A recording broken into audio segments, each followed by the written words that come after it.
Dans le monde de la course au large, Norbert Sedlacek n'est pas un inconnu.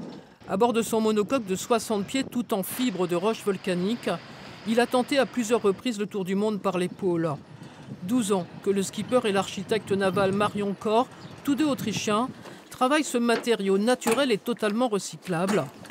Amarré au ponton des Sables d'Olonne, le dernier né du chantier est un catamaran de 35 pieds.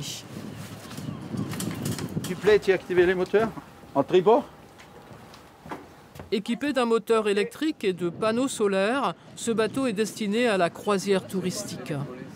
C'est très résistant contre les chocs, c'est complètement résistant contre les UV. Pour moi, c'est plus des performances, c'est-à-dire les sensations, c'est plus qu'avec un bateau classique. C'est très sécure.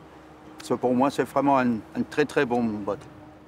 Dans leur tout nouveau chantier, la fibre de verre et la résine polyester issue du pétrole sont définitivement bannies. Place désormais à la fibre volcanique et au balsa, des matériaux écologiques qu'ils ont appris à apprivoiser pour la construction navale. La fibre de roche volcanique, c'est vraiment la roche. Là, du coup, c'est la première étape, c'est du sable.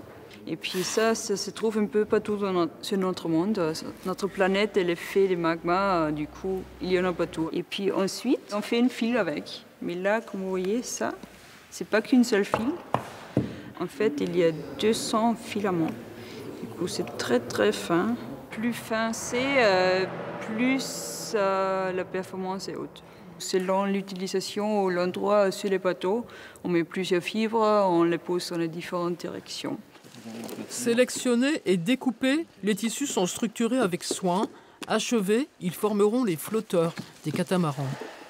Là, du coup, on utilise une colle d'époxy qui est un très bon haut pourcentage biosourcé et qui est sans solvant. Ça, c'est vraiment quelque chose qui est génial. Que là, du coup, on peut travailler pendant des heures dans un grand espace vide et puis on n'a pas besoin de masque.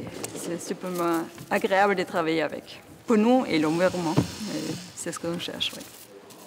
Pris en sandwich entre deux tissus de roche volcanique, le bois de balsa remplace désormais la mousse.